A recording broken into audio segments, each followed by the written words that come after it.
Saludos, esta es la presentación de la teoría de sistemas operativos. Los integrantes del grupo son David Ernesto Cruz Velázquez, Luis Javier Méndez Padilla, Melqui Rolando Morán González, José Oscar Rivera Peralta y Walter Alejandro Rodríguez y Fontes. El primer punto a tratar son los sistemas monolíticos. ¿Qué son? Son los que tienen la estructura más simple para un sistema operativo. Fueron escritos para proporcionar la máxima funcionalidad dentro del menor espacio posible. ¿Cómo podemos describirlos? Estos se caracterizan porque no tienen una estructura completamente clara, es decir, que muchas de sus rutinas y funcionalidades se encuentran agrupados en un solo programa o núcleo y en su totalidad trabaja en ese espacio. Estamos hablando de funcionalidades tales como el manejo de drivers, los sistemas de archivo, la gestión de memoria, entre otros. Luego tenemos sus ventajas. Una de estas es que al estar todas sus rutinas entrelazadas, estas tienen la posibilidad de llamar a otras rutinas cada vez que se requiera de una forma más eficiente. ¿Por qué? Porque todo trabaja al mismo nivel. Su arquitectura permite trabajar en un solo espacio del núcleo, es decir, que define una sola interfaz virtual de alto nivel sobre el hardware. Nuevamente, enfocándose que todas las tareas están al mismo nivel del núcleo, o sea que todo se ejecuta al mismo nivel. Pero eso también nos trae desventajas, ya que tiene poca confiabilidad, porque todo el sistema, al no tener una estructura bien definida, y todo se está ejecutando al mismo nivel. Es vulnerable por el mismo hecho, porque si falla una rutina, produce un error en todo el sistema. Y si se modifica el hardware, es necesario recompilar todo el kernel para disponer de sus funciones, lo cual esta tarea consume tiempo y recursos de memoria. Los sistemas operativos que lo utilizan son de la rama de Unix, serían tanto Linux, Cerebel, sistemas BSD, Solaris. Por la parte de 2 tenemos el DR2, el MS2, los sistemas operativos Windows 95, 98, 98 SE y Windows ME, ya que estos funcionaban aún con la matriz de DOS. Y la parte del sistema operativo era ese y la parte visual era un programa más administrado por el DOS. Luego tenemos el macOS hasta la versión 8.6 y por último el OpenVMS. La conclusión. Bueno, todo apunta a que este tipo de sistemas operativos que cuentan con núcleos monolíticos son más indicados para la realización de tareas puntuales que no requieren un crecimiento continuo por la dificultad que se tiene para actualizar sus rutinas.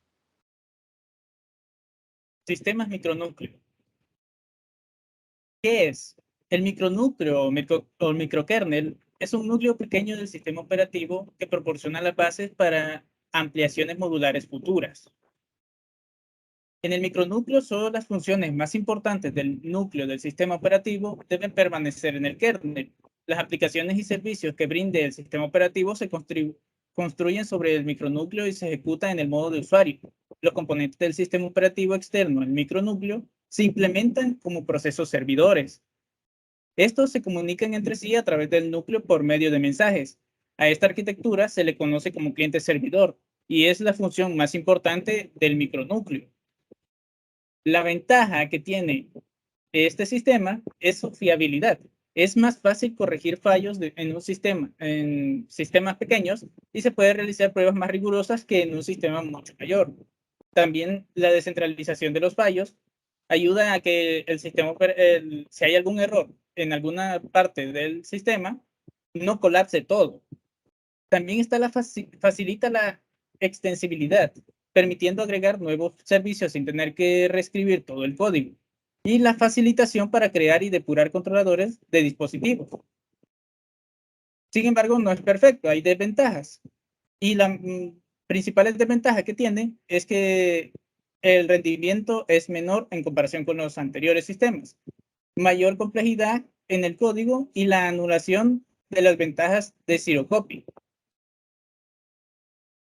Los sistemas operativos que lo usan están Minix, Symbian OS, Amiga OS, Amoeba OS y QNX. En conclusión, una arquitectura de microkernel es un kernel ligero, que se utiliza para el arranque rápido del sistema. Por lo tanto, reduce la complejidad sin comprometer la seguridad, ya que los micronúcleos pueden mejorar la seguridad al aislar los procesos que ejecutan aplicaciones entre sí, y al mismo tiempo reducen la complejidad general del software al limitar la funcionalidad dentro del núcleo de cada usuario. Luego están los sistemas híbridos. Estos sistemas, el kernel híbrido, es una arquitectura de kernel basado en una combinación de micronúcleo y arquitectura de kernel monolítica, utilizada en sistemas operativos de computadora.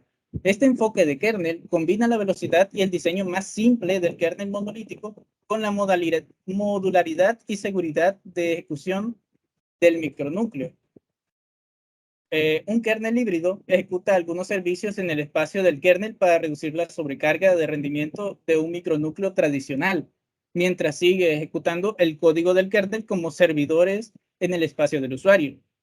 Por ejemplo, un diseño de kernel híbrido puede mantener el sistema de archivos virtual y los controladores de bus dentro del kernel, y los controladores del sistema de archivos y los controladores de almacenamiento como programas de modo de usuario fuera del kernel. Dicho diseño mantiene los principios de rendimiento y diseño de un núcleo monolítico. La ventaja: permite mantener la velocidad de los núcleos monolíticos para desempeñar determinadas tareas. Los controladores de dispositivos y sistemas de archivos de entrada y salida se da en modo usuario y las llamadas IPC y servidores se da en modo supervisor. Tiene la capacidad de escoger y elegir lo que desea ejecutar en modo de usuario y modo supervisor, y mantiene la seguridad de un microkernel. Las desventajas de este sistema es que tiene un mayor trabajo para el fabricante del hardware, ya que la responsabilidad del controlador depende de ellos, y también tiene problemas de latencia inherente de los microkernel. Los sistemas operativos que utilizan este micronúcleo híbrido son Microsoft Windows NT, usado en todos los sistemas que usan el código base de Windows NT. XNU, usado en Mac OS X, es un micronúcleo modificado debido a la inclusión de código del núcleo de FreeBSD en el núcleo basado en Mac. Dragonfly BSD es el otro, es el primer sistema BSD que adopta una arquitectura de núcleo híbrido sin basarse en Mac. Y React OS. En conclusión, a diferencia de los núcleos monolíticos, estos tipos de núcleos no pueden cargar módulos en tiempo de ejecución por sí mismos. Los núcleos híbridos son micronúcleos que tienen algún código no esencial en el espacio del núcleo para el código se ejecuta más rápidamente de lo que lo haría si estuviera en el espacio del usuario. Bien, ahora vamos con los sistemas por capas. Lo primero es ver qué es un sistema por capas. Bien, este sistema operativo consiste en tener una jerarquía por capas, la cual cada una está construida encima de la anterior, o sea, la que tiene abajo. Después tenemos una pequeña descripción de cómo se comporta este tipo de sistemas. Y bueno, este consiste en 6 capas. La capa 0 es la de asignación del procesador y multiprogramación, que es la que se encarga de la asignación del procesador, de cambiar entre un proceso y otro cuando ocurren interrupciones o expiran temporizadores.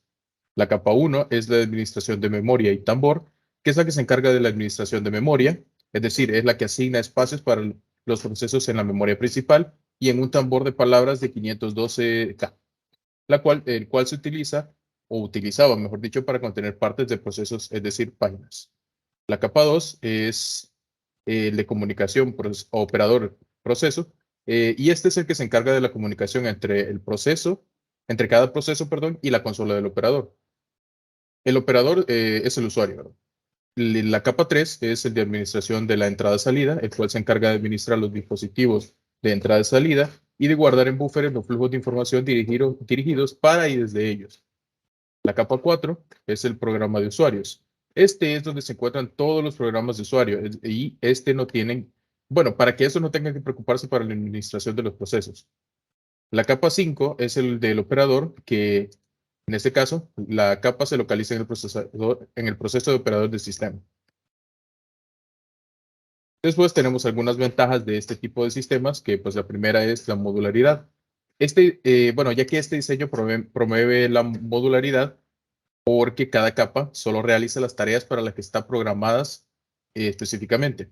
Después tenemos la fácil depuración, que, bueno, como las capas son discretas, es muy fácil depurarlas. Supongamos que ocurre un error en la capa de programación de la CPU, el desarrollador solamente va a tener que buscar el error en la capa particular y depurarlo. A diferencia del monolítico, donde todo está agrupado en uno mismo. Después tenemos la fácil actualización, que, bueno, una modificación se puede realizar a una capa y esta no va a afectar a las demás. Otra es que no hay acceso directo al hardware. La capa de hardware es la capa más interna presente en el diseño, por lo tanto, un usuario puede utilizar los servicios del hardware, pero no modificarlos. Esto lo que realiza es que sea un poco más seguro mantener el hardware funcionando. Después tenemos la abstracción, que, bueno, esto se ve así ya que cada capa se ocupa de sus funciones específicas. Entonces, las funciones e implementaciones de las otras capas son completamente abstractas. También tenemos desventajas. La primera de ellas es la implementación compleja y cuidadosa, ya que como una capa puede acceder a los servicios de la capa debajo de ella, la disposición de las capas debe hacerse con cuidado. Por ejemplo, la capa de almacenamiento de respaldo utiliza los servicios de la capa de administración de memoria. Entonces, si esto es así, se debe de mantener por debajo de la capa de administración de memoria. También tenemos la ejecución lenta, que si una capa quiere interactuar con otra capa, esta va a solicitar viajar a través de todas las capas presentes entre las dos capas que interactúan entre sí. Entonces, esto lo que va a provocar es que haya un aumento en el tiempo de respuesta, a diferencia del sistema monolítico, que es más rápido, ya que pues todo se encuentra en un mismo servicio. Después tenemos el de funcionalidad. Bueno, no siempre es posible dividir las funcionalidades y muchas veces estas van a estar interrelacionadas.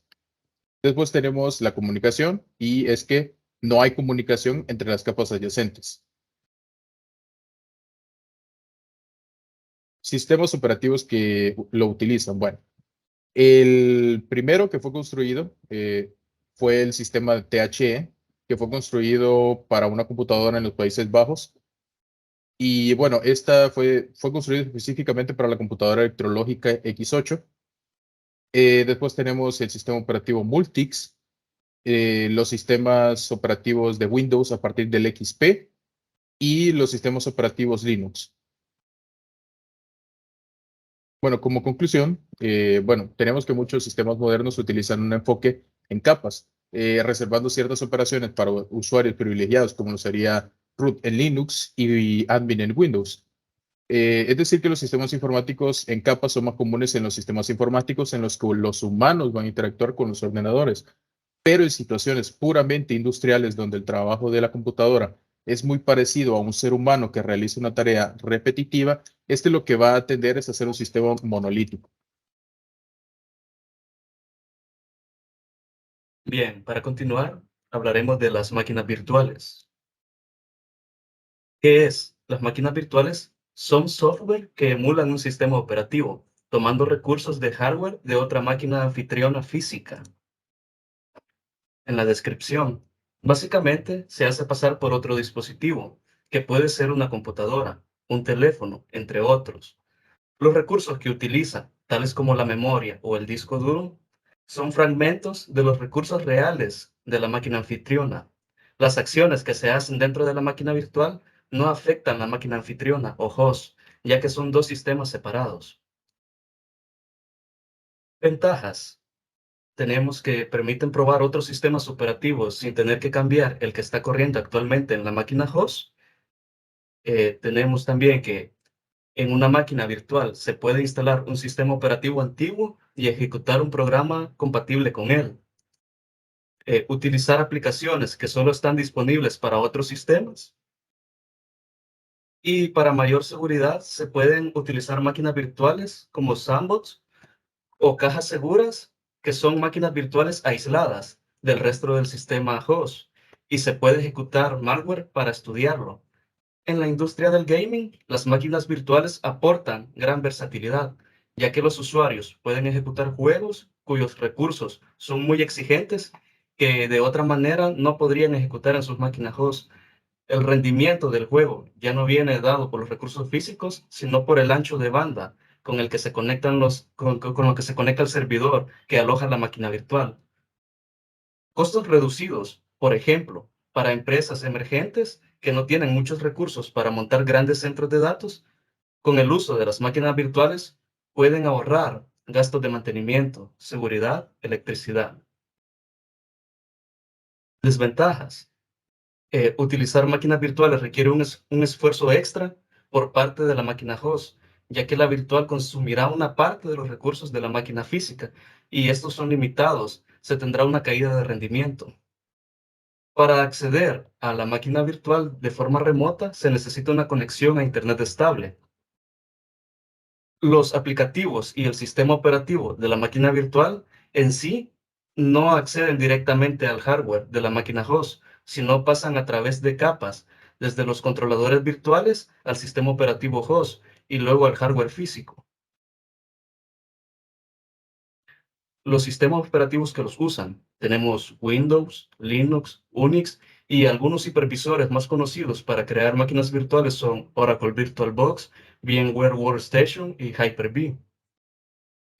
En conclusión, las máquinas virtuales tienen muchas aplicaciones. En los últimos años es cada vez más común apreciar todos los usos que se les puede dar y las muchas ventajas que tiene implementar en distintos ámbitos, tales como ciberseguridad, industria del gaming, soluciones empresariales, etc. Con el crecimiento exponencial de nuevas tecnologías que proveen más recursos de cómputo, las desventajas de tener máquinas virtuales se van reduciendo poco a poco. Sistemas cliente-servidor. ¿Qué es? Los sistemas cliente-servidor responden a un modelo de diseño de software en el que se dividen los recursos o servicios en cliente y servidores. Los clientes son los que realizan las peticiones a un programa, el cual se aloja en un servidor, y este a su vez le devuelve una respuesta al cliente. Descripción. Los ejemplos de estos sistemas son el correo electrónico, Internet, las aplicaciones de escritorio o las móviles. Un cliente es quien realiza una solicitud o petición, es quien se comunica y espera recibir una respuesta del servidor. Este puede realizar múltiples solicitudes a varios servidores. Por lo general, es común que el cliente posea una interfaz gráfica de usuario. De forma lógica, se debe llamar maestro.